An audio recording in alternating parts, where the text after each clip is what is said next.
Picture yourself crouched in a muddy trench. Across the swamp, thousands of soldiers march straight at you. In 20 minutes, most of them will be dead. This is South America, 1866. A war is raging that almost no one outside the continent remembers, and it's about to become the deadliest in the modern history of the Americas. On one side, tiny Paraguay. On the other, an alliance of Brazil, Argentina, and Uruguay, together far larger, far richer, and far better armed. How did it even start? In 1864, a tangle of border disputes and regional politics exploded into open war.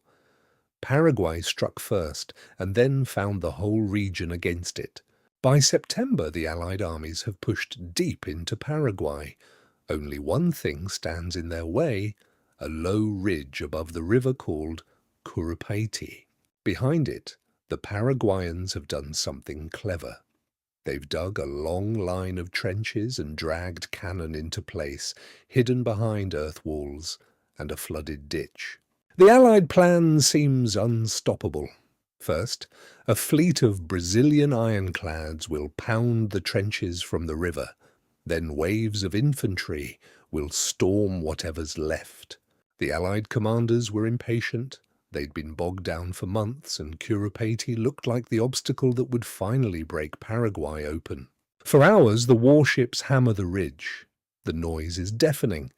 The Allied generals are sure nothing could survive it. But they're wrong.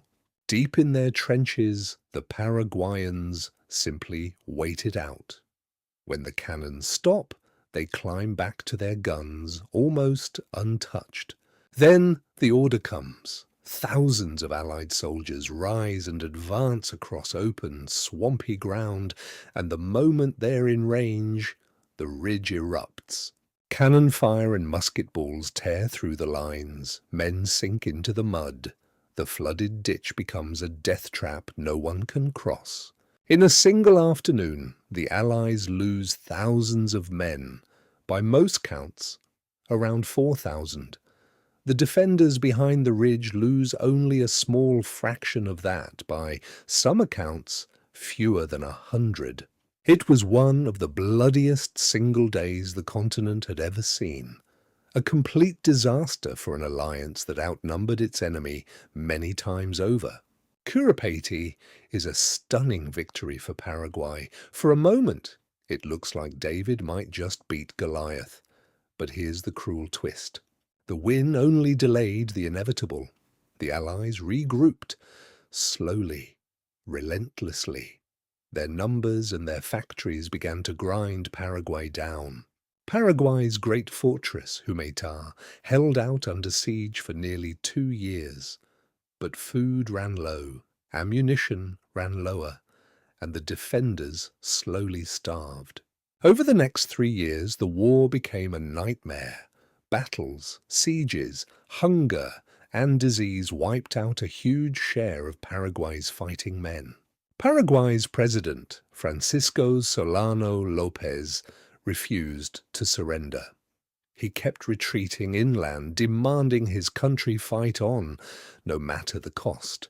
Old men, wounded veterans and boys were swept into the ranks.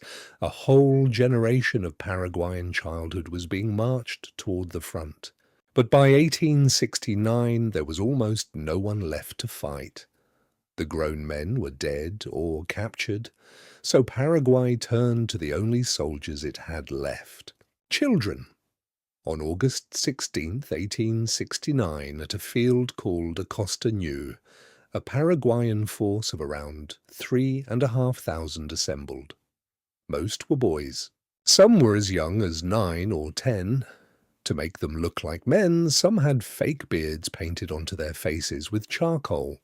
Against them marched a Brazilian army many times their size, thousands of trained, well-armed soldiers, led by the emperor's own son-in-law.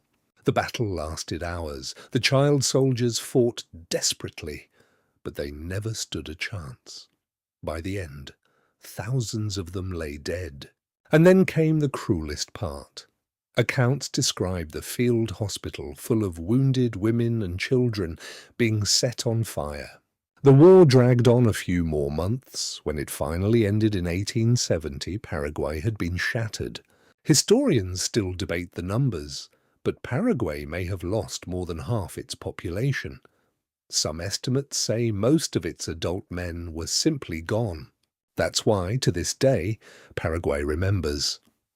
Every August 16th, the country pauses, not to celebrate a battle, but to honor the children who died at Acosta Ñu. It's their version of Children's Day, a holiday born from one of the saddest battles the world has nearly forgotten. From a swamp where a small nation humbled an empire to a field where its children paid the price.